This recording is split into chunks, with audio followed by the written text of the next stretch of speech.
Assalamualaikum warahmatullahi wabarakatuh. Alhamdulillahirabbil alamin. Wassalatu wassalamu ala asyrafil anbiya'i wal mursalin. Nabiyina Muhammadin wa alihi wa sahbihi wa man tabi'ahum bi ihsanin ila yaumiddin. Asyhadu an la ilaha illallah wahdahu la syarika lah wa asyhadu anna Muhammadan abduhu wa rasuluhu sayyidul mursalin. Allah Ta'ala fi kitabihil karim, ya ayyuhalladzina amanu taqullaha haqqa tuqatih wa la tamutunna illa wa antum muslimun. Amma ba'd. Ayo ikhwah, azani Allah wa iyyakum. Kita bersyukur kepada Allah atas limpahan karunia dan nikmat yang Allah berikan kepada kita, terutama nikmat Islam dan nikmat iman, dan diberikan kepada kita nikmat sunnah. Karena nikmat sunnah adalah nikmat yang besar sekali yang Allah berikan kepada seorang hamba. Dengan sunnah kita bisa mengetahui mana yang hak dan mana yang batil. Dengan sunnah kita bisa mengetahui tentang bagaimana memahami Al-Quran. Oleh karena itulah Imam Al-Barbahari berkata, "I'lamu annal islama was sunnah was sunnatu hiya Islam." Ketahuilah bahwa Islam itu adalah sunnah dan sunnah itulah Islam. Wala yaqumu ahaduhuma illa bil akhar. Salah satunya tidak akan bisa berdiri tanpa yang lainnya. Maka dari itu ya akhul Islam azani Allah wa iyyakum, kita di dalam beragama tentu kita harus mengikuti kaidah-kaidah yang telah ditetapkan oleh para ulama, di mana qawaid, tata cara beristidlal, berdalil, demikian pula tata cara talaki mengambil ilmu itu telah dijelaskan oleh para ulama di dalam kitab-kitab mereka. Oleh karena itu pada pembahasan kita sore hari ini insyaallah sampai Isya kita akan membahas tentang manhaj talaki dan istidlal, manhaj dalam mengambil ilmu, manhaj di dalam berdalil. Harus kita pahami bahwa agama kita berdasarkan kepada Al-Quran dan hadis yang sahih. Karena itu merupakan sumber yang paling utama di dalam kita beragama. Allah Subhanahu wa Ta'ala berfirman dalam surat An-Nisa ayat 59, "Fa in tanaza'tum fi syai'in farudduhu ila Allahi war Rasul in kuntum tu'minuna billahi wal yawmil akhir." Jika kalian berselisih pada suatu perkara, maka kembalikan kepada Allah dan Rasulnya. Apa yang dimaksud dengan kembalikan kepada Allah dan Rasulnya? Kepada Allah artinya kitabullah, kepada Rasulnya artinya sunnahnya. Perhatikan ayat ini. Kalau kita perhatikan ayat ini baik-baik Bapak sekalian, kita akan dapati bahwa Allah Subhanahu wa Ta'ala menyebutkan yang pertama Allah, yang kedua Rasulnya. Tapi di awal ayat itu Allah mengatakan in tanaza'tum, jika kalian berselisih. Artinya apabila terjadi perselisihan di antara kalian, maka kalian harus merujuk Al-Quran dan hadis Nabi Sallallahu Alaihi Wasallam. Namun kata Syekh Muhammad bin Shalih Al-Utsaimin, ayat ini dalam surat An-Nisa ayat 59 memberikan kepada kita faidah bahwa selain Al-Quran dan hadis ada yang menjadi rujukan kita. Apa itu? Ijma', yaitu kesepakatan para ulama. Kenapa demikian? Karena Allah mengatakan fa in tanaza'tum, jika kalian berselisih. Maka pemahaman kebalikannya apa? Jika kalian tidak berselisih, itu sudah mencukupi. Nanti Allah mengatakan fa in tanaza'tum, jika kalian berselisih kembalikan kepada Allah dan Rasulnya. Tapi jika kalian tidak berselisih atau kalian berijma, maka itu sudah mencukupi. Sehingga ayat ini menetapkan kepada kita sekaligus 3. Yang pertama Al-Quran, yang kedua apa? Hadis, yang ketiga ijma, kesepakatan para ulama yang di seluruh dunia. Akhul Islam azani Allah wa iyyakum. Allah di dalam Al-Quran mewajibkan kita semua untuk mengikuti Al-Quran dan hadis Nabi SAW, dan melarang kita untuk mendahului Allah dan Rasulnya. Allah berfirman, Ya ayyuhalladzina amanu la tuqaddimu baina yadayillahi wa rasulih. Wahai orang-orang yang beriman, jangan kalian mendahului Allah dan Rasulnya. Ibnu Abbas ketika menafsirkan ayat ini, beliau berkata, ay la tukhalifu qaulallahi war rasul. Artinya jangan kalian menyelisihi firman Allah dan sabda Rasulullah sallallahu alaihi wasallam. Maka dari itu ya akhwat Islam, Ahlussunnah memandang pendapat siapapun apabila bertabrakan dengan Al-Quran dan hadis, maka harus dibuang. Karena yang maksum hanyalah Rasulullah sallallahu alaihi wasallam. Yang benar hanyalah Al-Quran dan hadis Nabi sallallahu alaihi wasallam. Dan ini merupakan kesepakatan Ahlussunnah wal Jamaah ya akhi, secara keseluruhan, bahwasannya apabila ada seseorang ataupun siapapun yang bertabrakan dengan Al-Quran dan hadis, maka harus ditolak. Imam Malik berkata, kullun yu'khadhu wa yutraku qawluhu ila Rasulullah sallallahu alaihi wasallam. Setiap orang bisa diambil dan bisa ditolak perkataannya kecuali Rasulullah sallallahu alaihi wasallam.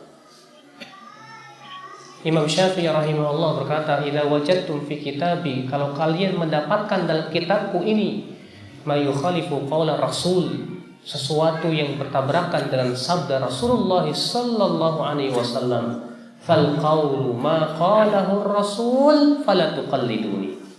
Maka pendapat yang harus kalian ambil adalah sabda Rasulullah. Jangan kalian membeu padaku, jangan kalian taklid kepadaku, kata Imam Syafi'i rahimahullah. Abu Hanifah berkata, ya, idza ja'ana an Rasulillah sallallahu alaihi wasallam fa 'ala ra'si wal 'ain. Apabila datang dari Rasulullah SAW, maka harus di atas kepala dan mata, harus diterima maksudnya. Wa idza ja'ana an sahabati Rasulillah, dan apabila itu datang dari sahabat Rasulullah fa'ala ra'si wal 'ain, maka di atas kepala dan mata. Wa idza ja'ana an ghairihim fahum rijalun wa nahnu rijal. Apabila datang dari selain mereka, maka kita lelaki, mereka juga lelaki. Demikian pula ya para ulama seluruhnya ya akhul Islam bersepakat. Makanya kalau kita perhatikan, para ulama, para pengikut madhab, tidak ada di antara mereka yang fanatik dengan madhabnya. Coba antum lihat, ya, pengikut Abu Hanifah yang paling terkenal, muridnya Muhammad bin Al-Hasan, ya.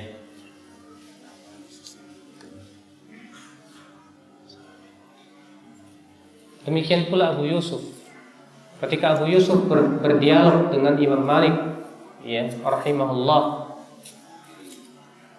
tentang masalah kullah, lalu kemudian Imam Malik membawakan hujah-hujahnya, maka Abu Yusuf berkata, raja'tu ila qaulika, aku rujuk kepada pendapatmu. Kalaulah dua sahabatku tahu, pasti mereka juga akan merujuk kepada pendapatmu. Dia tinggalkan pendapat gurunya Abu Hanifah karena lebih mengikuti dalil. Lihat ya akhul Islam, seorang pentolan mazhab Syafi'i yang paling terkenal, di antaranya Al-Imam Al-Khattabi Abu Sulaiman. Beliau menyelisihi mazhab Syafi'i pada 119 permasalahan. Padahal beliau salah seorang tokoh mazhab Imam Syafi'i. Mazhab Syafi'iyah yang sangat terkenal. Tapi ternyata beliau menyelisih 119 permasalahan, ya, karena beliau melihat ada yang lebih kuat dalilnya. Kalau antum baca kitab Imam Nawawi dalam Syarah Al-Muhadzab, di mana Syarah Muhadzab adalah merupakan syarah madhab yang paling lengkap dalam fikih Imam Syafi'i, di mana beliau mensyarah ya kitab yang ditulis oleh Syekh Asy-Syairazi, yaitu Al-Muhadzab. Ternyata beliau juga seringkali ya menyelisih pendapat madhabnya. Contoh diantaranya misalnya Imam An-Nawawi tidak setuju dengan madhabnya dalam masalah hukum memakan daging unta, di mana beliau lebih condong kepada pendapat jumhur bahwa memakan daging unta itu bisa membatalkan wudu. Ini menunjukkan ya akhi, para ulama tidak pernah mereka itu yang namanya fanatik terhadap madhab, apalagi golongan, apalagi kepada organisasi tertentu. Tidak, mereka tidak pernah mengikatkan dirinya dengan ya ikatan apa-apa kecuali dengan Al-Quran dan hadis Nabi Sallallahu Alaihi Wasallam. Maka dari itu ya akhwat Islam azani Allah wa iyyakum, fanatik madhab yang kemudian muncul di belakangan-belakangan itu semua perkara yang diada-adakan. Ketika masing-masing membela madhabnya, bahkan mereka menganggap, bahkan sampai keluar pemikiran katanya kita tidak boleh terlalu banyak yang madhab, cukup satu saja madhabnya. Kalau di Jawa Pak, ya pemikiran seperti ini tersebar. Katanya kita nggak boleh banyak-banyak madhab. Ya, kalau sampean madhab Syafi'i saja, nggak usah pakai Hambali, nggak usah yang lain. Kita katakan subhanallah, ini jelas pendapat yang batil. Karena seperti ini tidak pernah diajarkan oleh para imam madhab itu sendiri. Imam Syafi'i tidak pernah berkata kepada muridnya, kalian harus ikut aku, A atau B harus ikut, tidak. Imam Syafi'i menyuruh untuk kita melihat dalil-dalilnya. Nah ini akhwat Islam azanillahu wa iyyakum. Jadi ini pokok yang pertama, bahwa kita di dalam beragama fanatik kita hanya kepada Allah dan Rasulnya, bukan kepada nama organisasi atau ya kelompok atau siapapun, tidak. Oleh karena itu Allah Subhanahu wa taala di dalam surat Ar-Rum mengingatkan bahwasannya sebab utama terjadinya perpecahan dalam tubuh umat Islam itu ketika yang dibanggakan itu isme-ismenya, yang dibanggakan itu organisasinya, yang dibanggakan itu kelompoknya. Allah berfirman, wala takunu minal musyrikin minal ladzina farraqu dinahum wa kanu syi'a kullu hizbin bima ladaihim farihun. Jangan kalian seperti orang musyrikin, kata Allah. Itu orang-orang yang memecah belah agama mereka sementara mereka berkelompok-kelompok. Kullu hizbin bima ladaihim farihun. Dan setiap kelompok berbangga dengan apa? Setiap kelompok berbangga dengan apa yang ada pada mereka. Coba Pak yang perhatikan ayat ini. Allah menyebutkan rahasia kenapa sampai mereka itu berkelompok-kelompok, kenapa mereka sampai berpecah belah. Rupanya Allah mengatakan kullu hizbin bima ladaihim farihun. Rupanya yang dibanggakan oleh mereka kelompoknya, bukan kebenaran, bukan Al-Quran dan hadis Nabi SAW. Setiap kelompok lebih berbangga dengan kelompoknya, organisasi lebih berbangga dengan organisasinya, saya yakin di saat itulah perpecahan akan menimpa kaum muslimin. Setiap muslim harusnya lebih membanggakan kebenaran, lebih membanggakan Al-Quran dan hadis Nabi SAW, bukan berbangga dengan nama organisasi, bukan berbangga dengan nama kelompok, tidak. Ikhwatul Islam azani Allah wa iyyakum. Maka ini sebuah kaidah atau asal yang pertama yang harus kita pahami. Jadi bahwa agama kita berdasarkan kepada Al-Quran, kepada apa? Hadis Nabi Sallallahu Alaihi Wasallam. Tapi ingat ya, hadisnya yang sahih, bukan hadis yang lemah. Kemudian ijma, kesepakatan para ulama. Kemudian yang keempat, dalam masalah hukum ditambahkan yaitu qiyas yang sahih, qiyas yang benar yang tentunya memenuhi syarat-syaratnya. Ikhwatul Islam azani Allah wa iyyakum. Pokok yang kedua di dalam manhaj talaqi dan istidlal. Apa itu? Yaitu berhujjah dengan hadis yang sahih dan meninggalkan hadis yang lemah. Dan ini diingatkan oleh Imam Abu Hanifah, demikian pula diingatkan oleh Imam Asy-Syafi'i rahimahullah. Imam Abu Hanifah berkata, "Idza shahhal haditsu fahuwa madhhabi." Apabila hadis telah sahih, maka itu adalah madhabku. Juga diriwayatkan dari Imam Syafi'i bahwa Imam Syafi'i berkata yang sama, "Idza shahhal haditsu fahuwa madhhabi." Apabila hadis telah sahih, maka itulah madhabku. Memang terjadi ikhtilaf para ulama Bapak sekalian. Apakah boleh mengamalkan hadis lemah dalam fadilah amal atau tidak? Sebagian ulama mengatakan boleh. Dalam syaratnya apa? Dalam fadilah amal.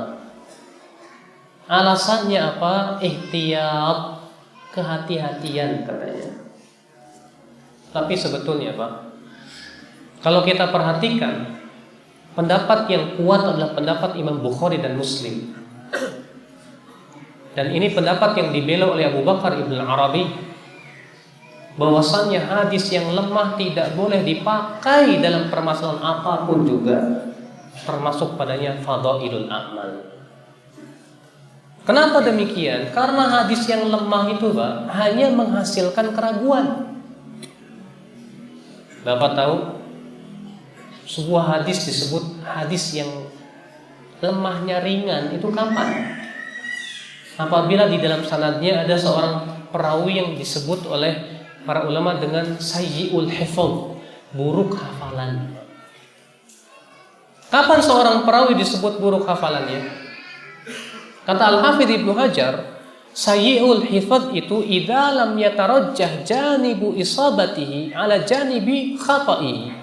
Apabila sisi salahnya, sisi kebenarannya tidak bisa mengalahkan sisi kesalahannya. Artinya benar dan salahnya sama-sama seimbang. Nah, kalau seimbang seperti itu namanya menghasilkan keraguan. Sedangkan keraguan dalam Islam dibuang tidak? Ya.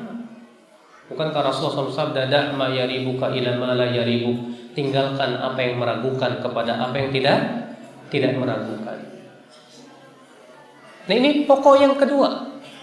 Dan ditetapkan oleh Imam Syafi'i, beliau mengatakan idza shahhal hadits fa huwa madhhabi. Apabila hadis telah sahih itulah madhabku. Walaupun tentunya ya akhi, dalam masalah pentasihan orang-orang awam tidak akan mampu bisa melakukan. Kewajiban mereka hanya taklid saja. Saya yakin kalau Anda bebankan antum suruh memeriksa hadis, ini hadis sahih apa enggak, cari sendiri sono. Saya yakin antum tidak bisa. Berarti kalau enggak bisa gimana dong? Allah berfirman, "Fas'alu ahla dzikri in kuntum la ta'lamun." Tanya kepada ahlinya jika kamu tidak tahu. Iya, tanya kepada ustadz yang paham. Ustadz, ini hadis sahih apa enggak? Ya, kalau ustadznya mengatakan sahih, selesai. Antum orang awam sudah selesai tugasnya sampai situ. Kalau ternyata ustadznya salah, yang nanggung dosanya ya ustadznya. Iya. Ikhwatul Islam azani Allah wa iyyakum. Ini pokok yang kedua.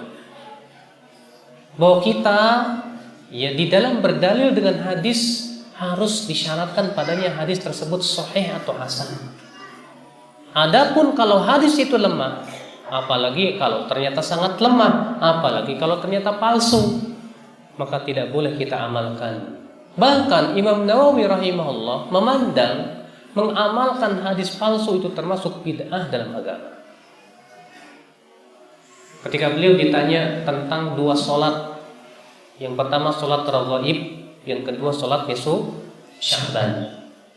Beliau menjawab, alhamdulillah, fa inna hataini shalatain, sesungguhnya dua salat ini lam yarid fihima haditsun sahih, tidak ditunjukkan oleh hadis sahih satupun juga. Ya. Tidak pula hadis yang lemah. Lalu beliau berkata, wala amila bihi salafun salih, tidak pula diamalkan oleh salafus saleh. Kemudian hasilnya apa? Fahuma bid'atani madmumatan, maka kedua salat ini kata beliau bid'ah yang tercela. Kenapa alasan Imam Nawawi mengatakan bahwa itu apa?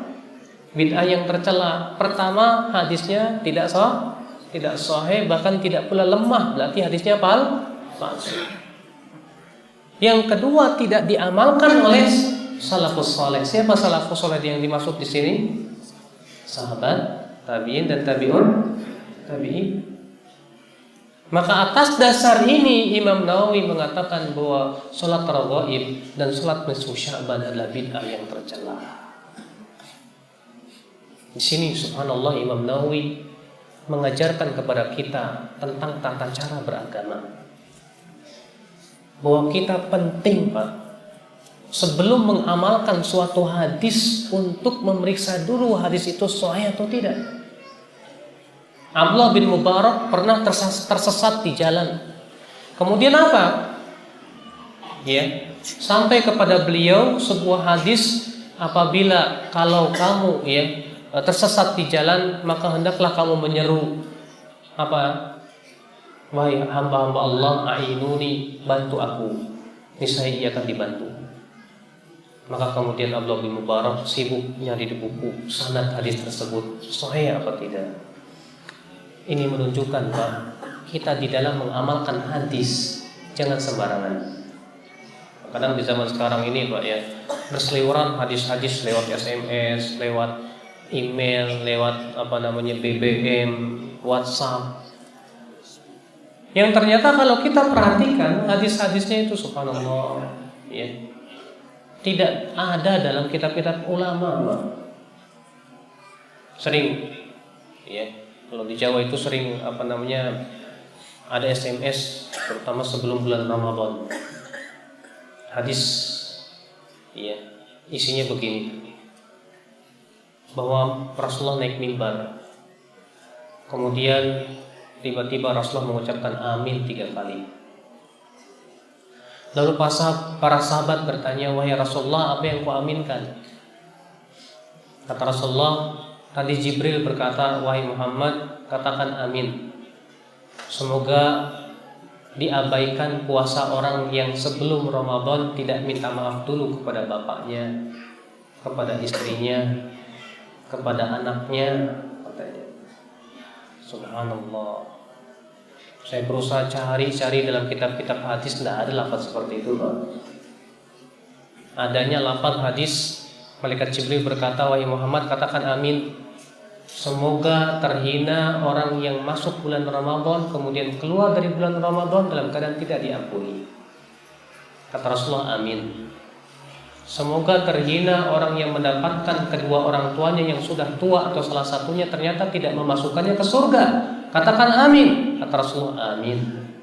Semoga terhina orang yang disebutkan namamu di sisinya tapi ia tidak bersalawat kepadamu.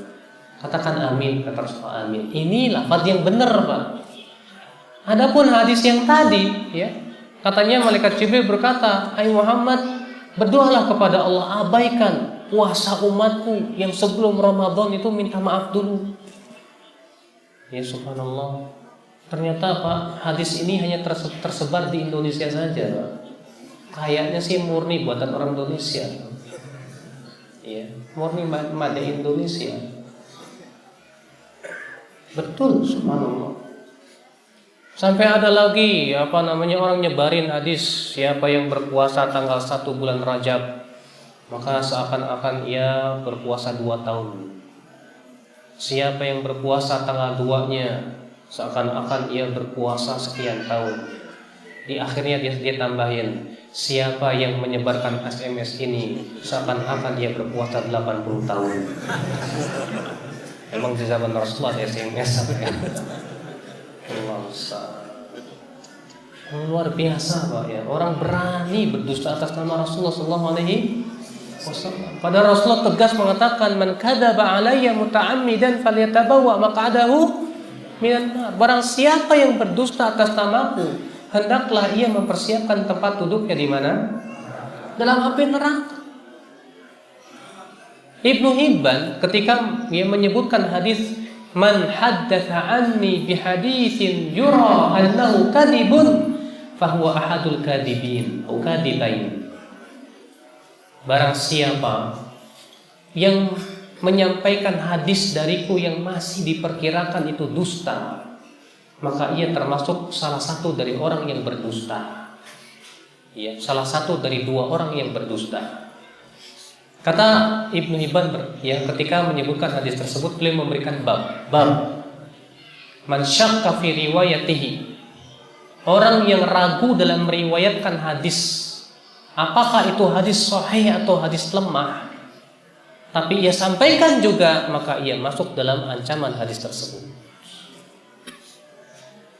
Kadang kita nggak tahu hadisnya sahih apa yang lemah. Yang penting, wah kayaknya bagus deh, sebarin. Yang penting isinya kok bagus ya. Bahkan sebagian orang ada yang berkata, ya lemah-lemah juga hadis kok. Ya. Subhanallah ya akhul Islam azani Allah ya. Maka ini ya akhul Islam, pokok yang kedua dalam beragama, berpegang kepada apa? Hadis yang sahih atau hasan. Adapun hadis yang lemah tidak. Apalagi hadis yang sangat lemah. Apalagi hadis yang palsu. Dan sayang sekali Pak, di Indonesia Pak ya, yang namanya hadis-hadis palsu itu berseliweran Pak. Hadis-hadis yang tidak ada asalnya bahkan dipakai.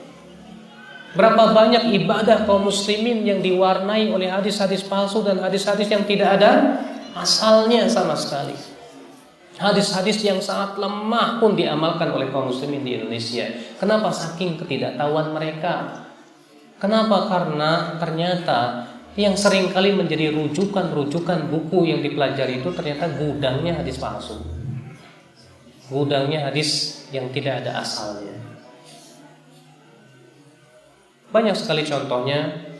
Ya, di antaranya hadis yang saya sebutkan tadi, salat raghaib dan salat nisfu Sya'ban.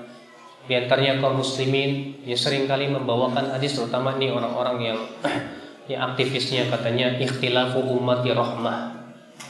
Perselisihan umatku itu apa katanya? Rahmat. Padahal kata Ibnu Hazm, hadzal haditsu batilun sanadan wa matnan. Hadis ini batil sanad dan matannya. Adapun secara sanad, maka hadis ini tidak ditemukan pada kitab manapun dari ulama hadis. Adapun secara matan, kalaulah perselisihan umat Islam itu rahmat, berarti persatuannya apa? Azab tuh. Ya. Masa perselisihan rahmat sih Pak? Ya. Lah kalau perselisihan rahmat, antum musyawarah, jangan cari mufakat tuh. Setiap kali mau mufakat, jangan mufakat, kita perselisih lagi aja, rahmat. Subhanallah yang fadla Islam azani Allah ya. Tapi aneh, hadis ini laris. Ya, katanya ikhtilaf umat Islam itu rahmat. Padahal Rasulullah SAW mengatakan al-jama'atu rahmah. Persatuan itu, jamaah itu adalah apa? Rahmat, kata Rasulullah SAW dalam hadis yang hasan. Ikhwatul Islam azani Allah ya. Coba antum lihat ya. Ibadah kaum muslimin di Indonesia ini seringkali diwarnai dengan hadis-hadis yang saya katakan sifatnya tadi. Terkadang di bulan Ramadan ya tersebar di televisi misalnya doa berbuka puasa. Allahumma laka sumtu wa bika amantu wa ala rizqika aftartu birahmatika ya arhamar rahimin. Sering dengar nggak Pak? Nah itu dia. Dan itu yang diamalkan oleh masyarakat di Indonesia rata-rata. Saya subhanallah berusaha nyari-nyari hadis selengkap itu nggak ketemu Pak. Yang saya temukan hanya dengan lafaz Allahumma lakasumtu wa ala rizqika aftartu. Cuma sampai situ aja. Ya. Adapun selengkap itu Allahumma lakasumtu wa bika amantu wa ala rizqika aftartu bi rahmatika ya arhamar rahimin. Dengan lafaz lengkap ini saya belum dapat hadisnya. Yang saya dapatkan itu Allahumma lakasumtu wa ala rizqika aftartu. Setelah saya periksa sanadnya, ternyata di dalam sanadnya ada 2 perawi yang majhul. Iya. Sehingga tidak bisa dijadikan hujah. Bagaimana akan bisa dijadikan hujah? Apalagi dengan lafaz yang selengkap itu yang tidak ada asalnya dari Rasulullah SAW. Akibatnya Pak, ketika hadis palsu atau hadis yang tidak ada asalnya dipakai, maka hadis yang jelas-jelas hasan atau sahih itu ditinggalkan. Iya. Makanya akhwat Islam azani Allah wa iyyakum. Jadi ini pokok yang kedua. Bahwa kita di dalam beragama harus berdasarkan hadis yang sahih. Nah, setelah kita memahami tentang pendalilan bahwasanya dalil kita Al-Qur'an dan hadis Nabi sallallahu alaihi wasallam, maka kita masuk kepada pokok selanjutnya. Apa itu? Manhaj dalam memahami. Ini penting, Pak. Karena pemahaman kalau dikembalikan kepada masing-masing bahaya. Saya yakin, Pak, semua kelompok akan berkata dasar saya Al-Quran dan hadis. Saya belum pernah mendengar satupun kelompok yang mengatakan dasar saya bukan Al-Quran dan hadis, tapi dasar saya adalah filsafat Aristoteles misalnya. Saya yakin itu bukan orang Islam. Orang Islam pasti berkata saya berdasarkan Al-Quran dan hadis. Tapi apakah orang yang membawakan hadis Al-Quran pemahamannya bisa dipercaya? Apakah bisa pemahamannya diterima? Belum tentu. Al-Quran ayatnya benar, tapi belum tentu pemahamannya benar, Pak. Antum lihat orang-orang liberal untuk menetapkan akidah mereka yang menyesatkan bahwa ayat-ayat Al-Quran, Pak. Ketika mereka menafsirkan ayat jilbab, apa kata mereka?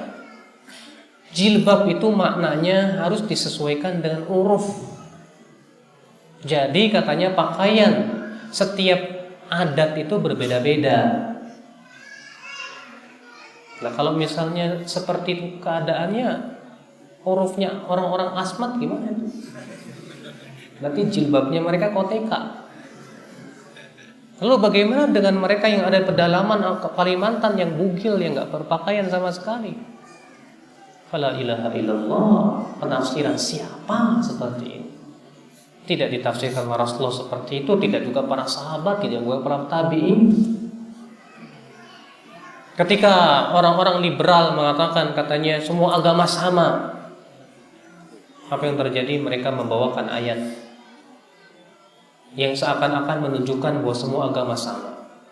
Allah berfirman katanya dalam surat Al-Baqarah ayat 62, innal ladzina amanu wal ladzina hajaru innal ladzina amanu wal ladzina hadu wan nasara wasabiin man amana billahi wal yaumil akhir wa amila salihan falahum ajruhum 'inda rabbihim wala khaufun 'alaihim wala hum yahzanun. Sesungguhnya orang yang beriman, Yahudi, Nasrani, Sabiin, siapa yang beriman kepada Allah dan hari akhirat, surga.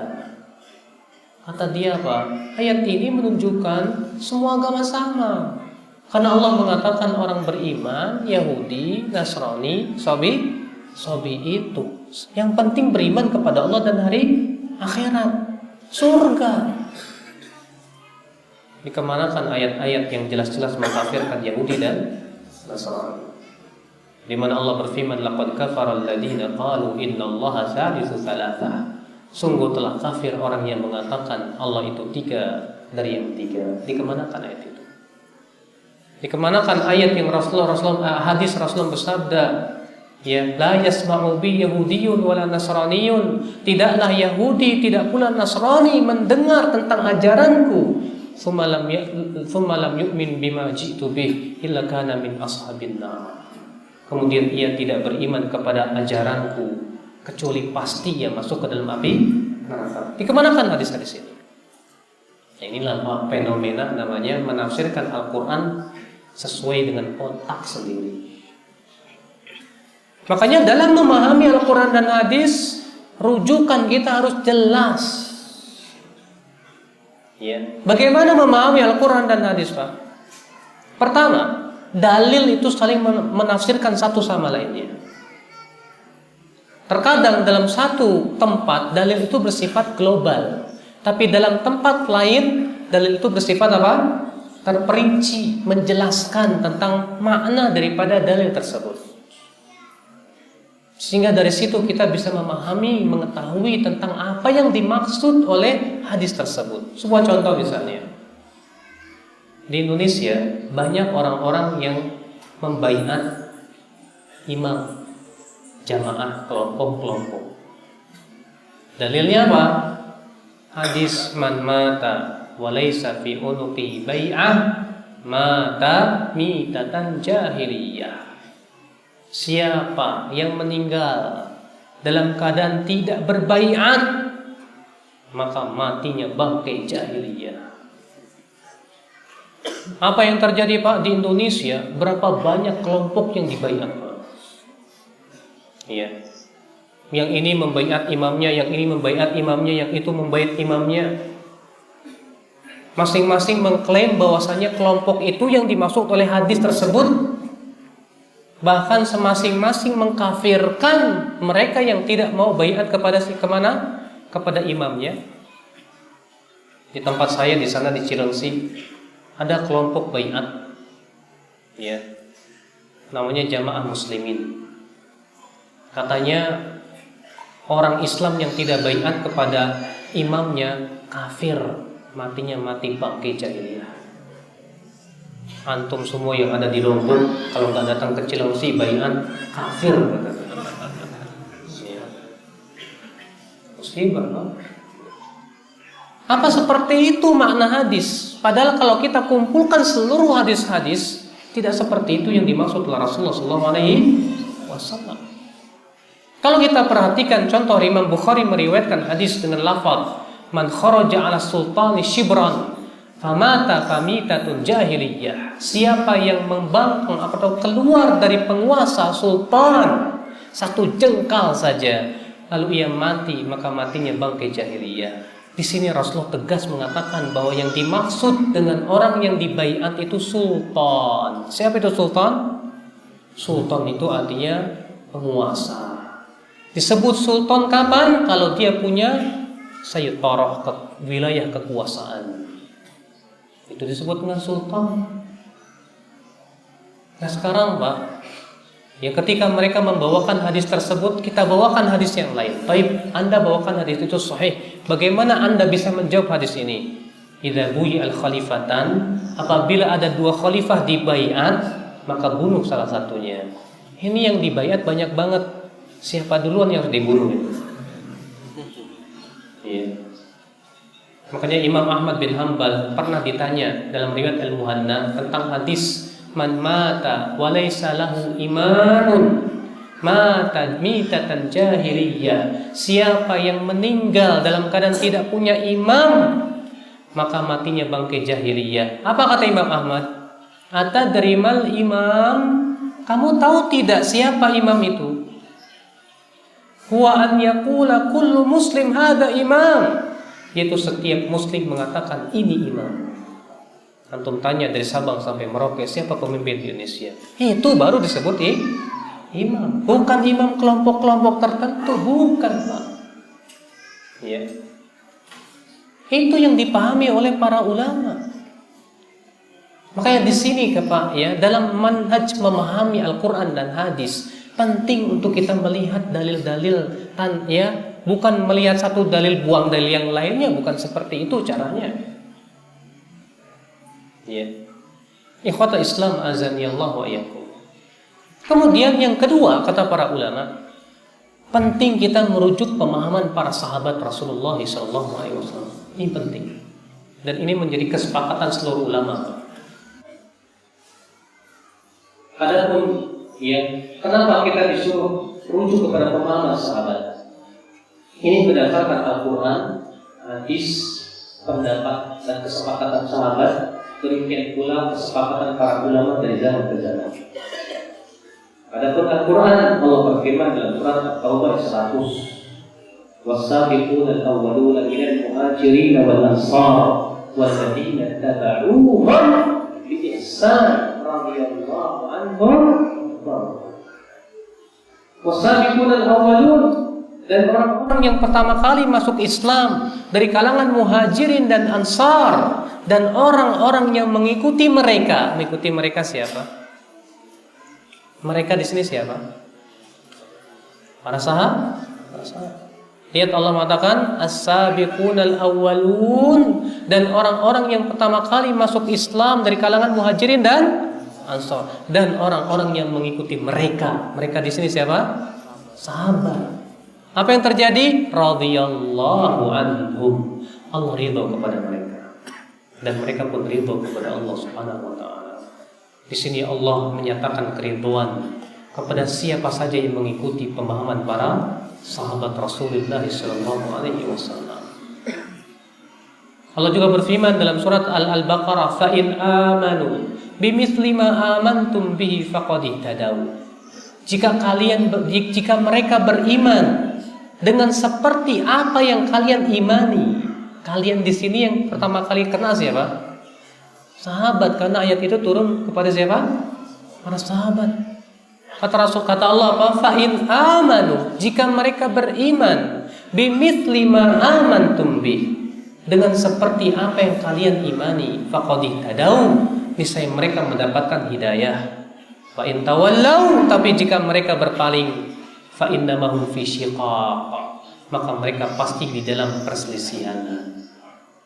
Di sini Allah menyatakan orang yang mengikuti keimanan para sahabat, mereka pasti mendapatkan hidayah, dan orang yang berpaling daripada para sahabat pasti bercerai-berai.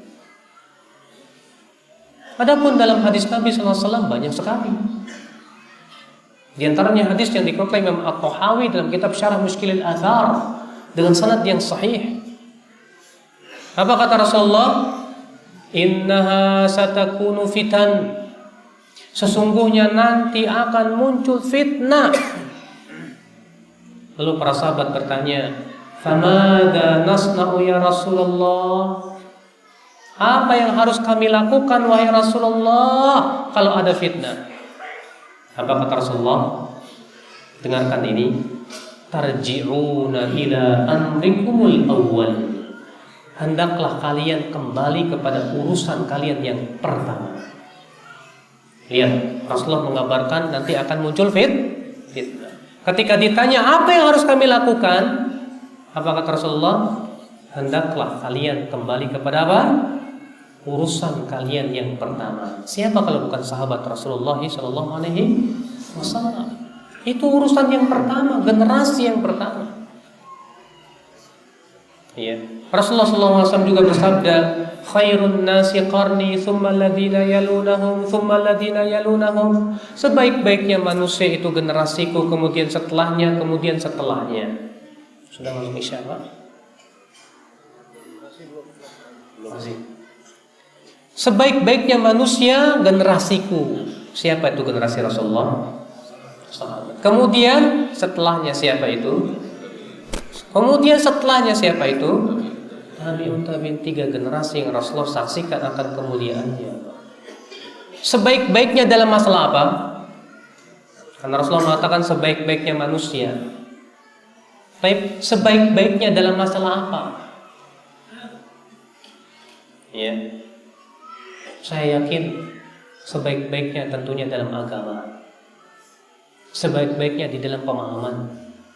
Sebaik-baiknya dalam mempraktikkan agama. Itu sebaik-baiknya. Nah,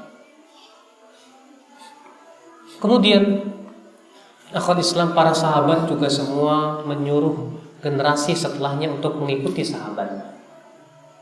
Ibnu Battah meriwayatkan dengan sanad yang sahih kepada Abdullah bin Mas'ud, di mana beliau berkata, apa kata Ibnu Mas'ud? "Man kana minkum mustannan falyastanni biman qad mat.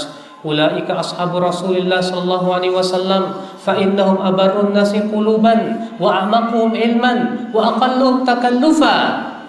Siapa di antara kalian yang ingin mengambil suri tauladan, ambil dari orang yang sudah mati, yaitu mereka para sahabat. Karena mereka orang yang paling dalam ilmunya, yang paling baik hatinya, orang yang paling ringan bebannya, wa aqwamuhum hadiya, dan yang paling lurus petunjuknya. Di sini Ibnu Mas'ud mengatakan bahwa kita hendaknya mengikuti pemahaman siapa? Para sahabat.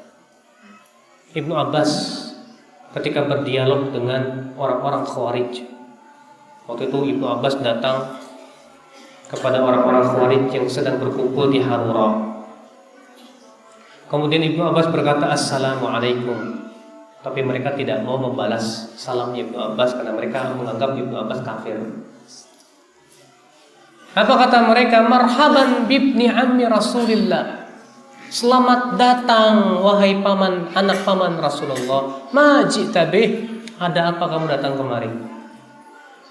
Kata Ibnu Abbas, ji'tukum min indi ashabi Rasulillah sallallahu alaihi wasallam wa alaihim unzilal Qur'an wa hum a'lamun nasi bih.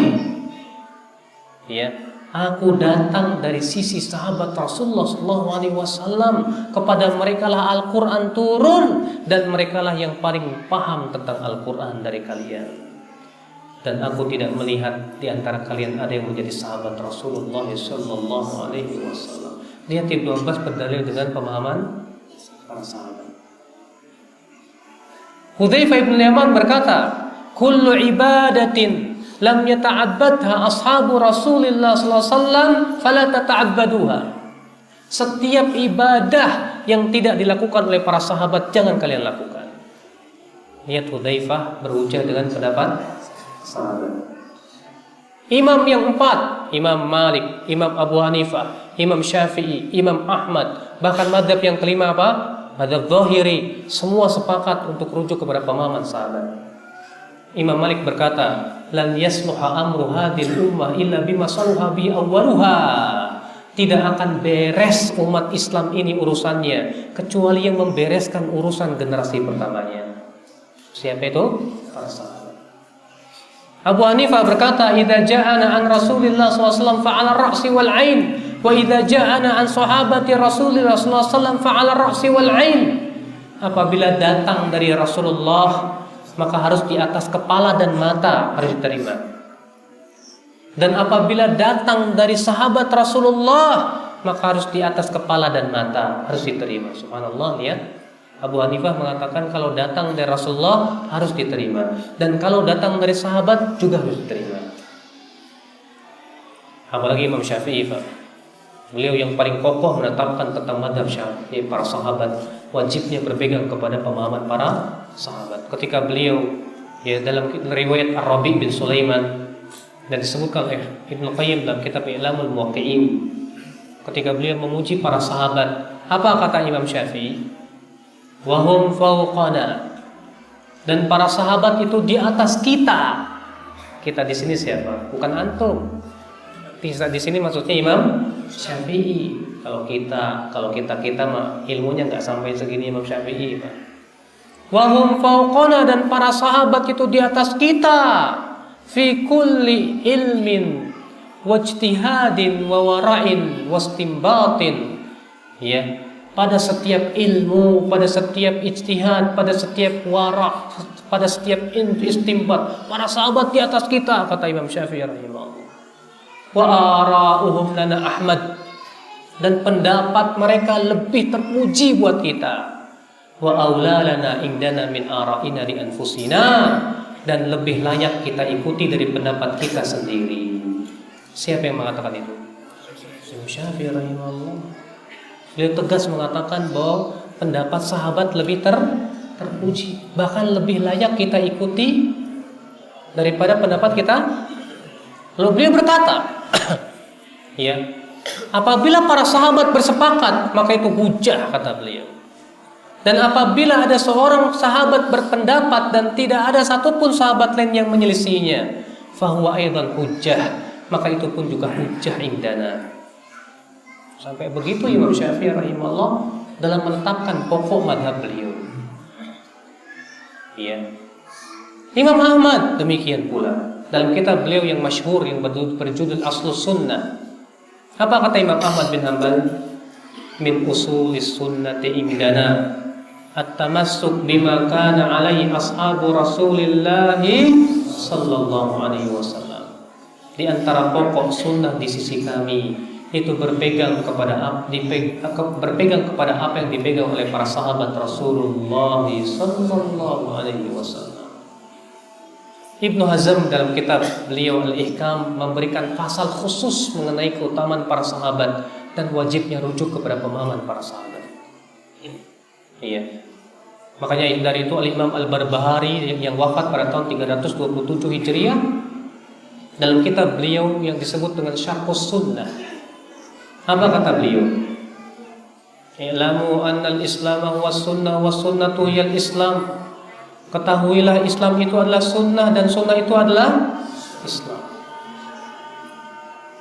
Sudah azan ya? Baik, azan dulu silakan Bapak. Baik, kita lanjutkan. Kata Imam Al-Barbahari dalam kitab Syarhus Sunnah, I'lamu annal Islam huwa sunnah wa sunnatu hiyal Islam. Ketahuilah Islam itu adalah sunnah dan sunnah itu adalah Islam. Wala yaqumu ahaduma illa bil akhar, di mana salah satunya tidak akan tegak kecuali dengan yang lainnya. Faminas sunnati luzumul jamaah, dan termasuk sunnah adalah berpegang kepada al-jamaah. Lalu beliau berkata, wal asas alladhi tubna 'alaiha al-jamaah. Asas atau pokok yang dibangun di atasnya al-jamaah hum ashabu Rasulillah sallallahu alaihi wasallam wa hum ahlus sunnati wal jamaah. Mereka adalah para sahabat Rasulullah sallallahu alaihi wasallam dan merekalah yang disebut dengan ahlus sunnah wal jamaah. Faman lam ya'khudh anhum, kata beliau, siapa yang tidak mau mengambil dari para sahabat, faqad dhalla wabtada'a, pasti sesat dan berbuat ya. Jelas Bapak. Bukankah para sahabat yang langsung menyaksikan Al-Quran? Bukankah para sahabat yang langsung melihat bagaimana ibadah Rasulullah? Bukankah para sahabat yang langsung mendengar penafsiran Rasulullah dari mulut suci beliau yang mulia? Ya. Maka tentu mereka para sahabat yang paling tahu tentang pemahaman Al-Quran dan hadis Nabi sallallahu alaihi wasallam. Kemudian pokok selanjutnya, bahwa Ahlus Sunnah wal Jamaah merujuk para ulama dan mencintai mereka. Namun mereka meyakini bahwa ulama bukanlah orang yang maksum, yang lepas dari kesalahan. Iya. Mereka menghormati ulama bukan berarti mereka mengkultuskan ulama. Mereka tidak pernah fanatik kepada ulama manapun juga. Fanatik mereka hanya kepada Al-Quran dan hadis Nabi Sallallahu Alaihi Wasallam. Ini yang harus kita tekankan, Pak. Karena kita lihat masyarakat terkadang fanatik terhadap organisasi, fanatik terhadap guru ataupun yang lainnya kuat sekali. Apalagi saya mendengar di kelompok ini terkenal dengan tuan gurunya kan, yang begitu masyarakat sangat fanatik dengan tuan gurunya. Kata tuan gurunya A, kata tuan gurunya B. Ya. Apa seperti itu yang diajarkan oleh Islam? Jelas bukan seperti itu. Islam mengajarkan kita fanatik kita hanya kepada Allah dan bukan berarti kita melecehkan ulama, tidak. Kaum muslimin, Pak, terhadap ulama terbagi menjadi 3 kelompok.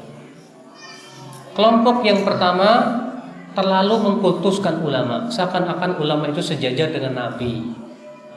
Seakan-akan ulama itu nggak salah, nggak pernah salah, saudara.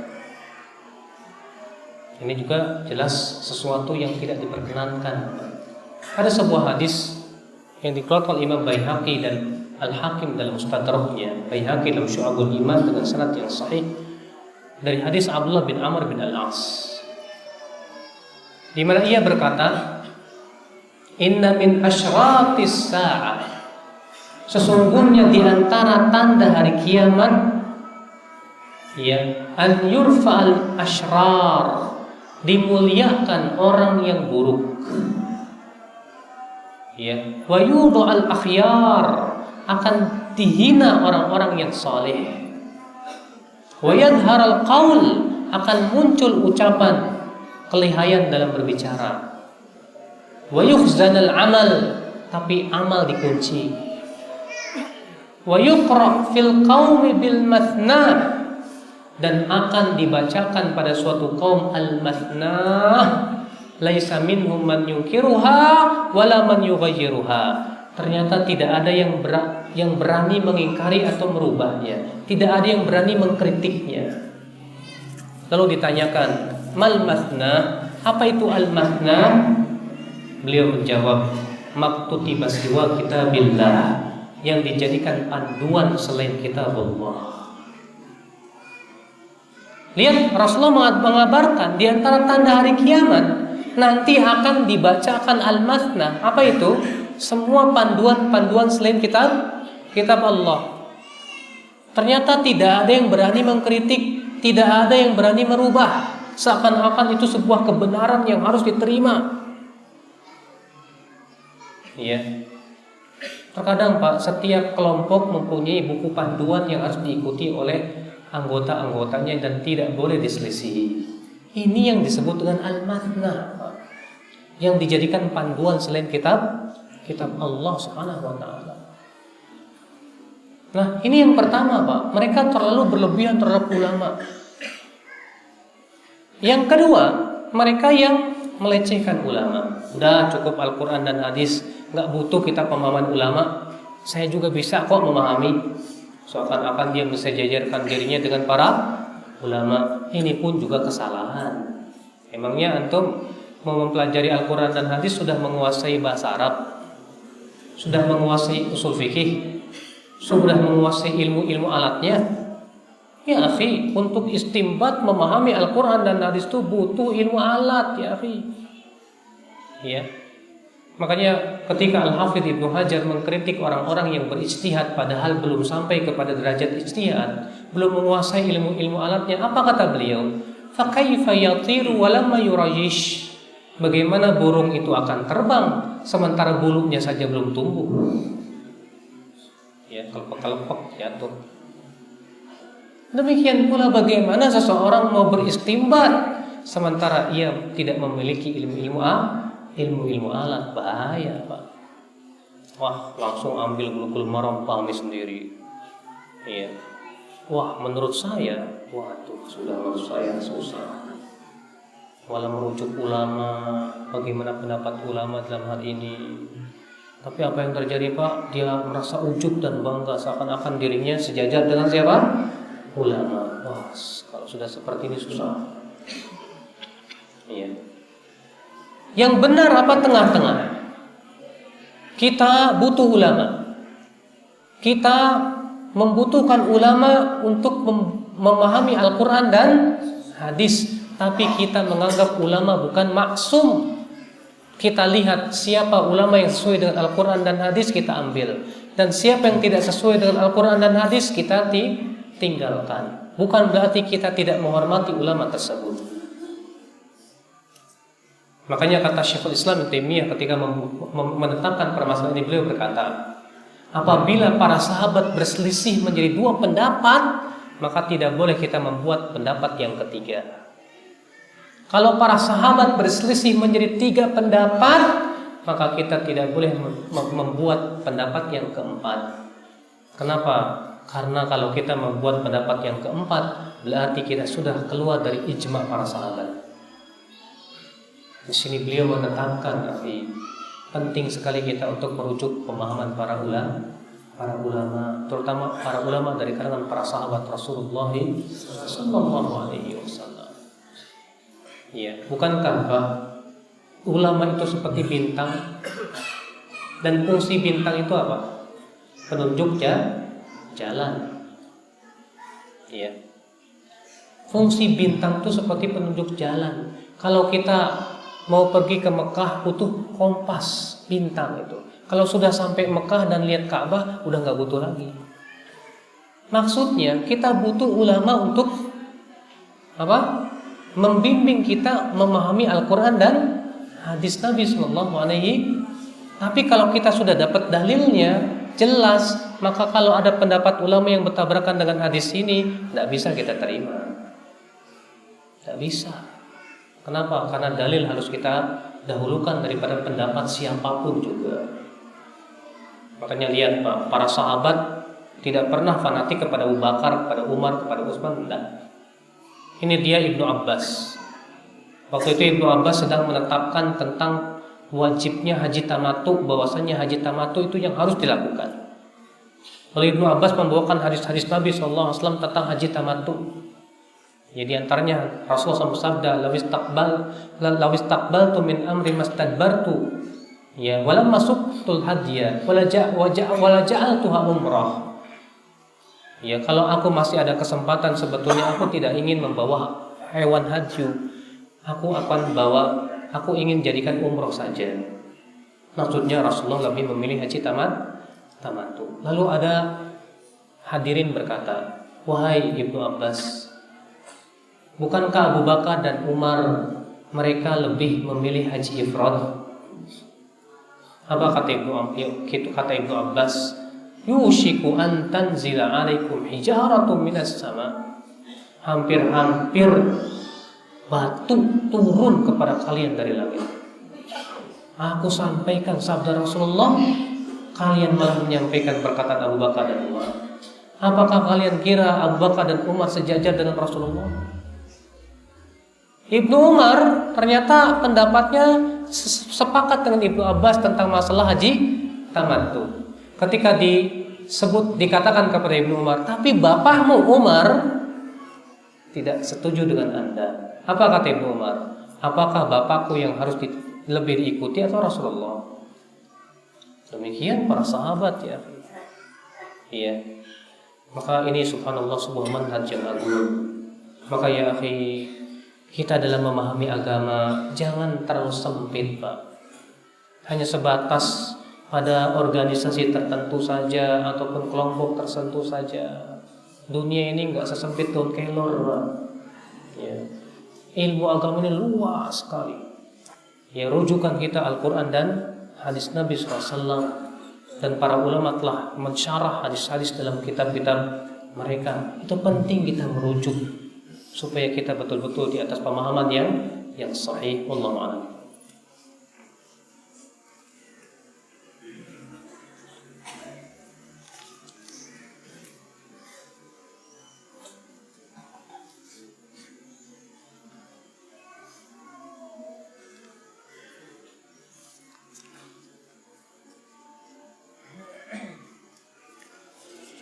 Saya utamakan pertanyaan yang sesuai dengan pembahasan dulu ya. Sebab kalau yang tidak sesuai saya jawab terus melebar kemana-mana jadinya.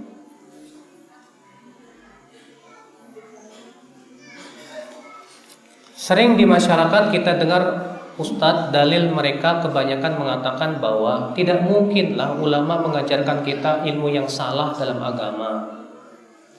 Apakah ini bisa jadi suatu pegangan, Ustaz? Kita katakan, Pak, betul sekali. Kalau memang ulama itu tersebut memang orang yang jujur dan amanah, gak mungkinlah ulama itu mengajarkan kepada kita apa? Kesesatan. Tapi apakah kamu kira ulama itu menguasai seluruh ilmu? Tidak ada satupun ulama yang mengatakan saya sudah menguasai seluruh ilmu. Terkadang ada ulama yang sampai kepadanya hadis, yang satu lagi belum sampai kepadanya hadis. Makanya Syekhul Islam ketika menyebutkan kenapa sampai ulama terjadi perselisihan pendapat, beliau menyebutkan 10 sebab kenapa mereka berselisih. Di antaranya yang pertama, bahwa dalil pengetahuan para ulama terhadap dalil berbeda-beda. Terkadang yang satu sampai kepadanya hadis, yang satu lagi tidak sampai kepadanya apa? Hadis. Bisa terjadi? Bisa. Kenapa tidak? Pengetahuan ulama dalam mempelajari atau menguasai hadis berbeda-beda. Antum tahu Imam Ahmad hafal hadis berapa ribu? 1000 kali 1000. Berapa itu? 7. Imam Bukhari hafal 700.000. Dan hafalan para ulama dan pengetahuan terhadap hadis mereka itu berbeda-beda. Makanya tidak aneh, bisa jadi yang satu sampai kepadanya hadis, yang satu belum sampai padanya hadis. Mungkin si ulama ini betul niatnya baik, dia tidak ingin mengajarkan kesesatan, tapi karena adanya hadis atau dalil yang belum sampai kepada dia, akhirnya ia berpendapat bisa saja bertabrakan dengan dalil. Bukan karena dia ingin menentang dalil, bukan, tapi manusia kan pengetahuannya berbeda. Nah, kalau misalnya pendapat ulama ini bertabrakan dengan hadis lain yang ia tidak tahu, mana yang harus kita dahulukan? Tentu hadis, Pak. Hadis Nabi Sallallahu Alaihi Wasallam.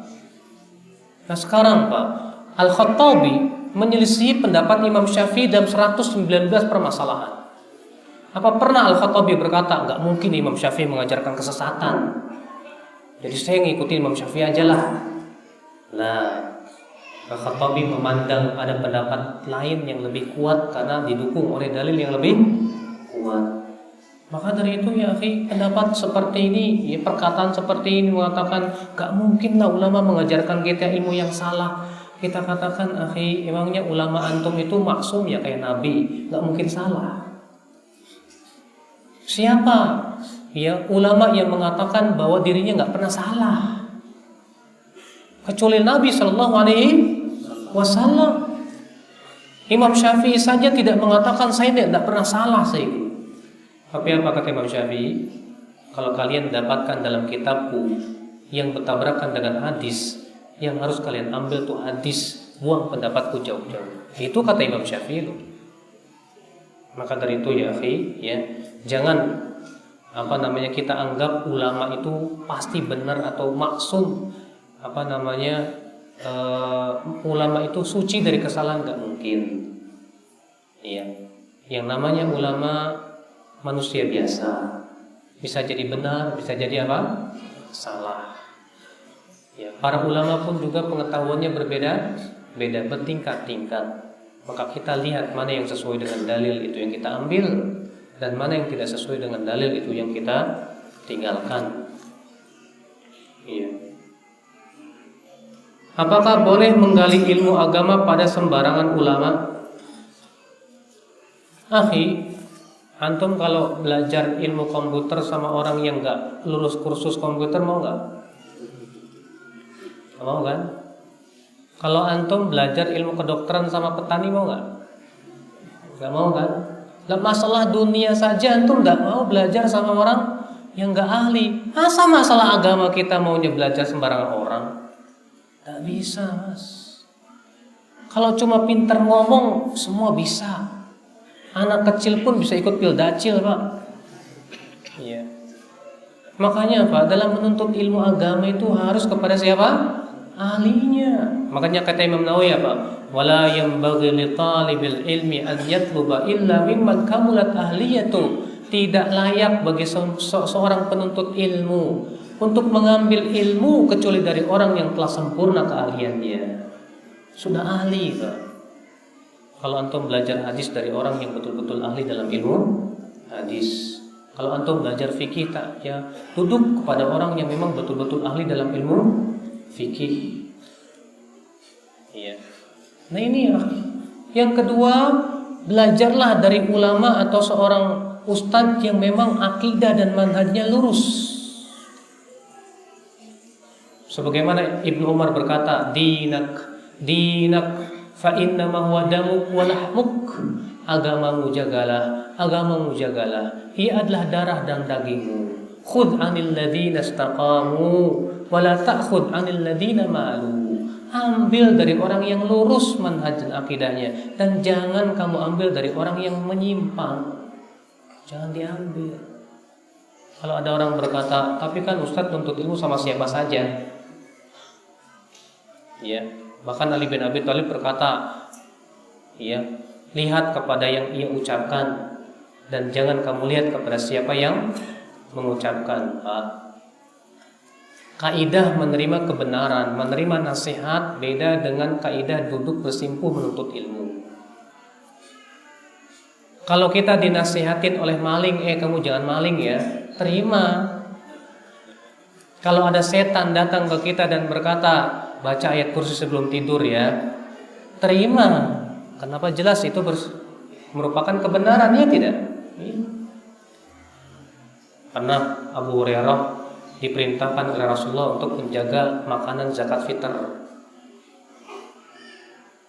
Malam itu kedatangan maling, Pak. Ditangkap oleh Abu Hurairah. Pokoknya maling ini minta dikasihani. Tolonglah saya ini miskin, banyak anak. Pokoknya Abu Hurairah iba, dilepaskan. Pagi harinya Rasulullah bertanya kepada Abu Hurairah, Ma fa'alta bi asirikal bariha. Hai Abu Hurairah, apa yang kamu lakukan dengan tawananmu tadi malam? Kata Abu Hurairah, ya Rasulullah, dia minta dikasihani, katanya dia miskin, aku iba kepada dia. Kata Rasulullah, nanti malam dia bakalan datang lagi. Malam itu Abu Hurairah berjaga, ternyata datang mencuri. Ditangkap lagi oleh Abu Hurairah. Akhirnya dia minta dikasihani lagi dengan alasan dia miskin. Akhirnya Abu Hurairah iba juga, kasihan, dilepaskan. Rasulullah pagi harinya bertanya, apa yang kamu lakukan dengan tawananmu tadi malam? Kata Abu Hurairah, dia minta dikasihani ya Rasulullah.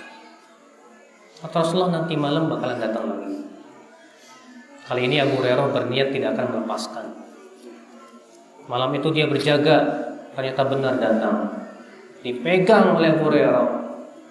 Lalu orang ini berkata, hai Abu Hurairah, maukah aku ajarkan kepada kamu bacaan? Kalau kamu baca, kamu akan terlindung dari setan sampai pagi. Apa itu, kata Abu Hurairah? Baca ayat kursi sebelum tidur, kamu akan terlindung dari setan sampai pagi. Akhirnya orang itu dilepaskan Abu Hurairah. Di pagi harinya Abu Hurairah nanya, hai Rasulullah, dia mengklaim katanya, kalau saya baca ayat kursi sebelum tidur, saya akan terlindung dari setan ya sampai subuh. Apa kata Rasulullah? Shadaqaka wa huwa kadhub. Kali ini dia jujur walaupun dia tukang dusta. Kamu tahu hai Hurairah, siapa yang 3 malam berturut-turut datang itu? Enggak, itu setan. Setan ngasih nasihat kepada Abu Hurairah. Abu Hurairah, baca ayat kursi sebelum tidur. Niscaya kamu akan terlindung dari setan sampai subuh. Kata Rasulullah apa? Kali ini dia benar walaupun tukang dusta. Tapi apa Rasulullah menyuruh Abu Hurairah untuk belajar sama setan? Enggak kan? Iya. Ini menunjukkan beda, Pak. Menerima nasihat dari siapapun, kalau nasihat itu benar kita terima. Tapi kalau untuk bersimpuh menuntut ilmu harus kepada ahlinya, Pak. Harus kepada mereka yang betul-betul lurus akidah dan manhajnya, nggak bisa sembarangan. Ya. Nah, ini akal Islam azani Allah wa iyyakum. Apa yang dimaksud dengan manhaj salaf? Salaf itu kelompok siapa? Salaf, Pak, secara bahasa artinya yang terdahulu. Rasulullah bersabda kepada Fatimah, dan hadis ini diriwayatkan Nasai dalam sunannya. Apa kata Rasulullah kepada Fatimah? Khairus salaf ana laki. Sebaik-baiknya salaf untukmu adalah aku. Lihat, Rasulullah mengatakan sebaik-baiknya salaf untukmu adalah aku. Berarti salaf di sini maksudnya apa? Pendahulu. Iya. Adapun secara istilah, salaf itu dimutlakan untuk 3 generasi yang utama. Sahabat, tabi'in, tabi'un, tabi'in. Siapa yang mendefinisikan salaf 3 generasi yang utama? Imam Ghazali. Di mana beliau ketika mendefinisikan kata salaf, beliau berkata, hum al-qurunus thalathatul mufaddalah. Mereka adalah 3 generasi yang utama. Itu kata Imam Ghazali, Pak, ketika menafsirkan makna salaf.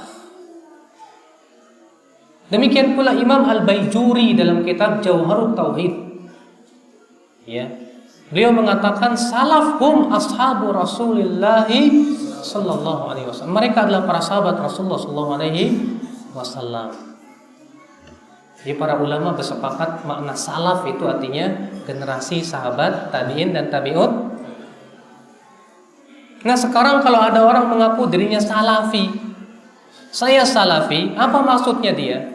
Kalau yang dimaksud dia bahwasanya saya ini akidah saya sudah sama dengan salaf, ibadah saya sudah sama dengan salaf. Kayaknya nggak mungkin ya Pak. Sebab keimanan kita nggak mungkin sama dengan ibadah kita, tidak mungkin dengan sama. Tapi kita berusaha untuk mengikuti jejak kaki mereka. Kita berusaha untuk mengikuti jejak kaki siapa? Mereka. Salafi. Nah ada ya-nya. Salafi. I-nya itu disebut dalam bahasa Arab ya'un nisbah, penisbatan. Contohnya, antum orang Indonesia, bahasa Arabnya apa? Indonesi.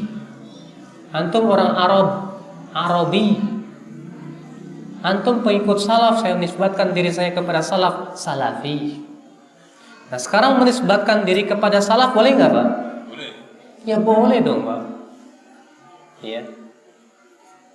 Saya mau tanya, kalau antum menisbatkan kepada sebuah organisasi, boleh nggak? Di Indonesia ini banyak organisasi, masing-masing menisbatkan diri kepada organisasi. Organisasi itu pastilah Pak sesuai dengan pendirinya masing-masing. Nah sekarang Pak, pendiri organisasi itu lebih mulia mana dengan salaf? Salaf itu siapa? Sahabat, tabi'in, tabi'un tabi'in. Saya mau tanya, berarti lebih berhak mana kita menisbatkan diri kepada sahabat atau kepada pendiri organisasi? Ya lebih baik kepada sahabat dong, karena mereka sudah dapat jaminan dari Allah dan Rasulnya. Iya.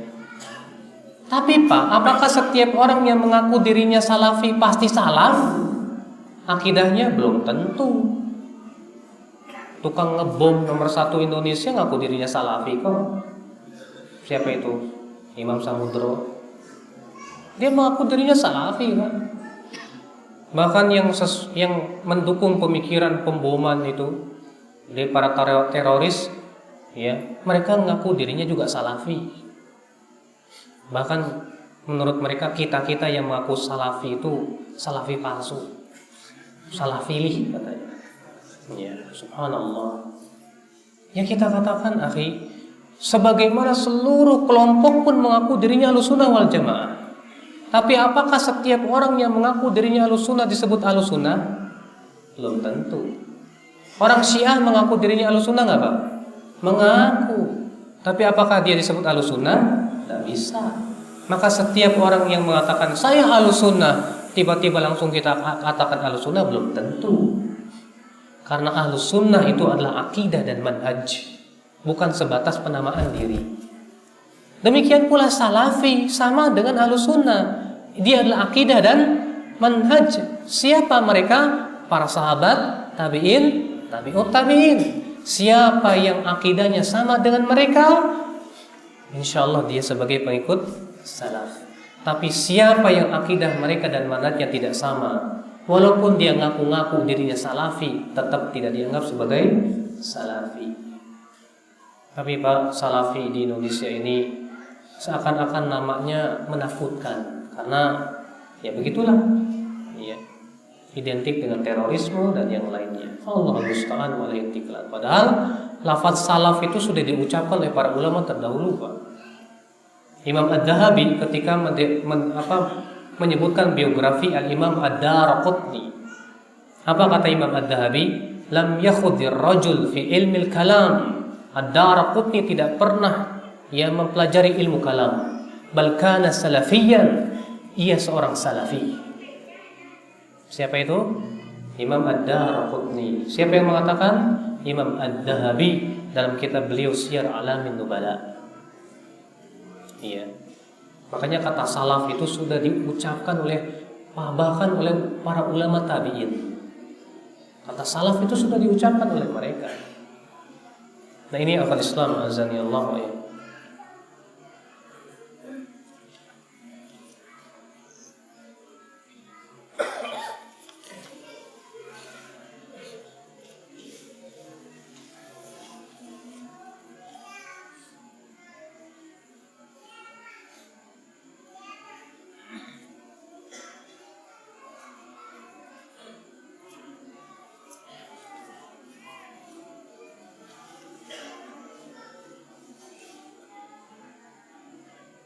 Seperti yang kita ketahui bahwa Al-Quran itu firman Allah. bahasa yang mudah dimengerti kalimat atau ucapan Allah. Yang ingin saya tanyakan di sini, dari mana kita bisa mengetahui bahwa Al-Quran itu firman Allah? Mohon penjelasannya Ustadz. Karena Allah sendiri mengatakan begitu dalam Al-Quran. Antum buka dalam surat At-Taubah, Allah berfirman apa? Hatta yasma'a kalam Allah, sampai ia mendengar kalam Allah. Allah mengatakan bahwa Al-Quran ini kalam Allah. Ya. Maka ya akhwat Islam azani Allah wa iyyakum, Al-Quran ini jelas kalamullah dengan kesepakatan para ulama, firman Allah subhanahu wa ta'ala. Buktinya bahwa Al-Quran tidak pernah berubah sampai hari kiamat. Karena apa? Karena itu kalam Allah, dan Allah yang menjaminnya. Inna nahnu nazzalna dzikra wa inna lahu lahafidhun. Sesungguhnya kamilah yang menurunkan adzikr, dan kamilah yang akan menjaganya. Buktinya lagi Pak, mukjizat Al-Quran tak pernah ada henti-hentinya sampai hari ini. Ya, bahkan janji-janji Al-Quran pasti benar. Kalaulah itu bukan firman Allah tapi firman manusia atau perkataan manusia, pasti banyak kebatilan di dalamnya. Makanya Allah berfirman, afala yatadabbaruna al-Quran walau kana min indi ghairillah lawajadu fihi ikhtilafan katsira. Tidakkah mereka mau mentadaburi Al-Quran? Kalaulah Al-Quran bukan berasal dari Allah, pasti mereka akan mendapatkan perselisihan dan pertentangan yang banyak dalam Al-Quran. Ya. Makanya ya akhwat Islam azani Allah, aneh kalau dia mengatakan, kalau antum berkata dari mana kita tahu itu firman Allah? Allah sendiri yang mengabarkan. Ya. Yang kedua, para ulama semua bersepakat dengan sanad-sanad yang sahih, ya, meriwayatkan tentang qiraat yang berasal dari Rasulullah SAW, dan itu adalah firman Allah. Ya. Maka dari itu ya akhwat Islam azani Allah wa iyyakum, sesungguhnya kebenaran Al-Quran sudah sangat jelas di mata kita. Ya, dan tidak mungkin orang yang berakal akan berkata Al-Quran ini buatan Nabi Muhammad SAW, tapi ia adalah kalam ilahi. Allahu a'lam. Segera cukup sampai di sini. Mudah-mudahan apa yang saya sampaikan bermanfaat. Subhanallah bihamdik, asyhadu an la ilaha illa anta, astaghfiruka wa atubu ilaik. Wassalamualaikum warahmatullahi wabarakatuh.